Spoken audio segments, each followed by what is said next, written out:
बहुत बढ़िया बन गया है। हुड्डा साहब का शैलजा जी का तंग आ रहे हैं। हर वर्ग आज दुखी है। कहीं किसान धरने पर बैठे हैं, कहीं मजदूर धरने पर बैठे हैं। पुराने इनेलो से जुड़े हुए नेता रहे हो, इनेलो के बारे में क्या सिचुएशन है आजकल? इनेलो जजपा सांझी जी बात करेंगे। ओम प्रकाश चौटाला जी जो जेल में है, वो क्या सही जेल में है या फिर उनके ऊपर कोई कार्रवाई की गई है वो गलत है? बात लैंड डील के बारे में भी उनके ऊपर कुछ एक्शन लेने के बारे में जो बीजेपी है वो उसके बारे में तत्पर है, तो उसके बारे में क्या? भारत के पर मैं अजय गेरा और हमारे साथ हैं आज कांग्रेस के एक बहुत बड़े लीडर संपत सिंह जी। जानने की कोशिश करते हैं हम लोग कि क्या इस समय कांग्रेस का रुझान है, इतनी बड़ी रैली जो इन्होंने की है, क्या दमखम उसके अंदर आज इन्होंने दिखाया है और क्या आगे की संभावनाएं लगती हैं? संपत सिंह जी बहुत बहुत नमस्कार। धन्यवाद आपका और आपके चैनल का धन्यवाद और आपका भी धन्यवाद। ऐसे मौके पर जहाँ रैली नहीं है, कार्यकर्ता मीटिंग थी और कार्यकर्ता मीटिंग एक रैली में बदल गई। इससे अंदाज़ा लगाया जा सकता है कि चुनाव किस दिशा की ओर जा रहा है। मैं मानता हूँ कि जब तक ये कॉम्बिनेशन नहीं बना था हुड्डा साहब का और शैलजा जी का, उससे पहले कांग्रेस के लोगों में मायूसी थी। कांग्रेस का ये नहीं है कोई वर्कर टूट के गया है, कोई नेता टूट के गया है, कोई भी टूट के नहीं गया। लोकदल और जेजेपी के जरूर टूट के गए और पार्टी टूट के गए। कांग्रेस का कोई कार्यकर्ता भी नहीं टूट के गया था, लेकिन एक मायूसी थी पार्लियामेंट के चुनाव के बाद। लेकिन उसके बाद इतना ज़बरदस्त परिवर्तन आया, हम खुद उम्मीद नहीं कर रहे थे कॉम्बिनेशन बनने से। और बार बार यही मांग चल रही थी कि पार्टी एक हो जाए और बढ़िया कॉम्बिनेशन बना दिया जाए। और कॉम्बिनेशन बहुत बढ़िया बन गया है हुड्डा साहब का शैलजा जी का। और इस कॉम्बिनेशन के बाद ये मीटिंगें जो अब चल रही है, इनकी मीटिंगें मेरे ख्याल के अंदर जो है ना, आज ये 7वीं मीटिंग है और 8वीं फतेहाबाद हो जाएगी। 2 मीटिंग इनकी जो है वो और बचेगी, वो परसों हो जाएगी। इससे अंदाज़ा लगता है कि सारे हरियाणा प्रदेश में कांग्रेस के अंदर एक नई ऊर्जा आ गई है। और इससे हम कह सकते हैं कि कांग्रेस पार्टी जीत हासिल करेगी और कांग्रेस पार्टी आने वाले वक्त में सरकार बनाएगी। बीजेपी वाले बोल रहे हैं 75 पार और उनका नारा 75 पार का है, इतना जबरदस्त उसके अंदर उन्होंने जो है ना वो पूरे वो रोला किया हुआ है। आपको क्या लगता है 75 पार या फिर क्या सिचुएशन होने वाली है? इस बार चंडीगढ़ का जो सरकारी सचिवालय है उससे इनको बाहर होना पड़ेगा। 75 पार का तो अब क्या नहीं कह सकते। क्या 75 पार का मतलब उनका क्या है? अगर 75 सीटों का है तो 75 सीटें इनको इस बार गिनती के मतलब जो है चुनाव भी शायद कैंडिडेट ही 75 ना मिले, ऐसी पोजीशन आ जाएगी। कांग्रेस का जैसे ग्राफ बढ़ रहा है तो 75 तो कैंडिडेट ही जो है ना नहीं मिलेंगे। हाँ, 75 की जमानतें जब्त इस बार हो सकती है, ऐसे हालात जरूर हो सकते हैं। बाकी 75 पार पर कुछ नहीं है। अब इतना ही दिन तक था जब तक कांग्रेस पार्टी के अंदर फूट नजर आ रही थी। आज मैं देख रहा हूँ कि कांग्रेस पार्टी के हर नेता से जुड़े हुए कार्यकर्ता सभी आए हुए थे।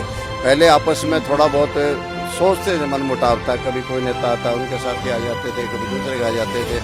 आज स्टेज पर भी देख रहा हूँ और सामने भी देख रहा हूँ और पोस्टर और बैनर और होर्डिंग भी देख रहा हूँ। हर नेता के जो है ना आज लगे हुए हैं। इसका मतलब कांग्रेस पार्टी एक है। लोगों की इच्छा यही थी कि जिस दिन कांग्रेस पार्टी एक हो जाएगी, कांग्रेस को कोई हराने वाला नहीं है। कांग्रेस की सरकार 100% आएगी।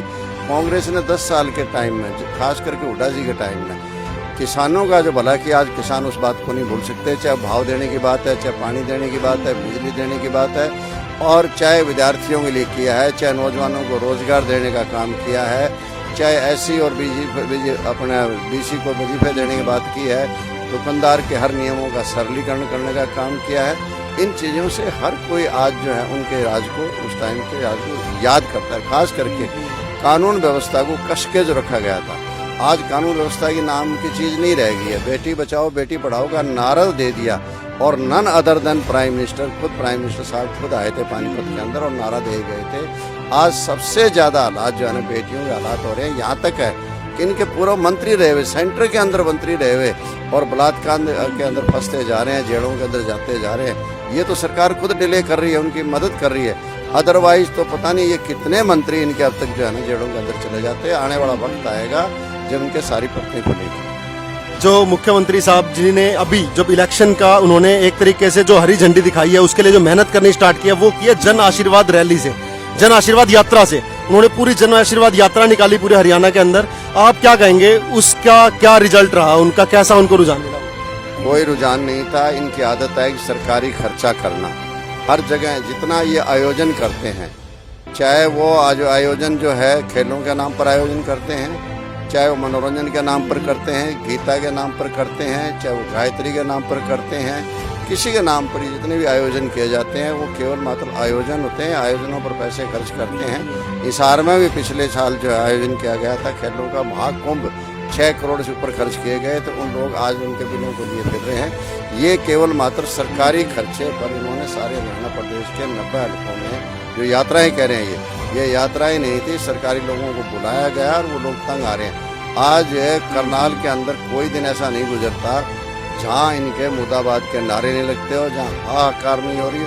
हर वर्ग आज दुखी है, कहीं किसान धरने पर बैठे हैं, कहीं मजदूर धरने पर बैठे हैं, कहीं आंगनवाड़ी वर्कर बैठी है और कहीं आशा वर्कर बैठे हैं, कहीं बिजली वाले बैठे हैं, कहीं रोडवेज वाले बैठे हैं। हर कोई आज इनके जी जान को रो रहा है, हर कोई आज इनका दुखी है। इसलिए वो कोई यात्रा वाली बातें नहीं थी, एक चुनाव प्रचार इन्होंने करना था, एक अपना चुनाव प्रचार कर लिया। और कभी भी ऐसा नहीं हुआ कि चुनाव से पहले इस तरह से आप हर थे के अंदर सरकारी खर्चे पर जाएं। ये सरकार उन दिनों में प्रशासन भी पंगु रह गया, 4 जिलों की पुलिसें ले के लगा दी। इवन प्रधानमंत्री जी का प्रोग्राम भी पहले ही करा लिया, चुनाव से पहले की रैली रोहतक के अंदर करा ली थी, वो फ्लॉप रही। पहले जिस तरह से मोदी के टाइम, पुराने टाइम में भीड़ आया करती थी, आज वो भीड़ भी गायब है। इससे अंदर मुख्यमंत्री जी आए थे, इतनी बड़ी जीत के बाद आए थे पार्लियामेंट की, यहाँ गवर्नमेंट कॉलेज ग्राउंड के अंदर 1500 से फालतू आदमी नहीं थे। अब लोग इनसे कट चुके हैं, अब लोगों से परेशान हैं, किसी को यूँ नहीं पता कि किसकी चल रही है किसकी नहीं चल रही है। हर चीज़ में पैसा, ये कहते हैं ईमानदारी की बात है। अब देखिए ऊपर की ईमानदारी का पोल खुलेगी जब इंक्वायरियाँ होगी, लेकिन नीचे जहाँ तक सवाल है, नीचे किसी दफ्तर में पैसे के बिना काम नहीं होते। छोटे छोटे 5-5, 10 लाख के जो ठेके छुटते हैं कमेटियों के, पंचायतों के, उन्होंने ये लोग पैसे लेते हैं। यहाँ तक है कि ये प्योर ब्लॉक जो गाँव के अंदर लगते हैं, ये भी इनके अपने आदमियों लगा रखे हैं। मतलब ऐसा हालात कर रखे हैं, इतना भ्रष्टाचार तो कभी हमने देखा ही नहीं था। इतना इसका भ्रष्टाचार को इन्होंने बांट रखा है, इतना ज़्यादा कर रखा है, हर जगह भ्रष्टाचार। आप इतना ज्यादा भ्रष्टाचार की बात करते हैं, वहाँ उनका नारा ही है अब की बार ईमानदार सरकार। तो ये ईमानदार सरकार और भ्रष्टाचारी सरकार, थोड़ा सा और क्लैरिफाई कर दो। नहीं, मैं यही तो कह रहा हूँ कि अब देखिए, इनका चयनित आयोग था, HSC थी, HSC पर कितना बड़ा इल्ज़ाम लगा। खुद पहली बार HSC का चेयरमैन सस्पेंड किया गया था। वो दूसरी बात है कि इनका अपना आदमी था, 2-4 महीने दिखाने के लिए सस्पेंड कर दिया, बाकी बहाल कर दिया। हरियाणा के इतिहास में HSC का चेयरमैन आज तक कभी सस्पेंड नहीं हुआ।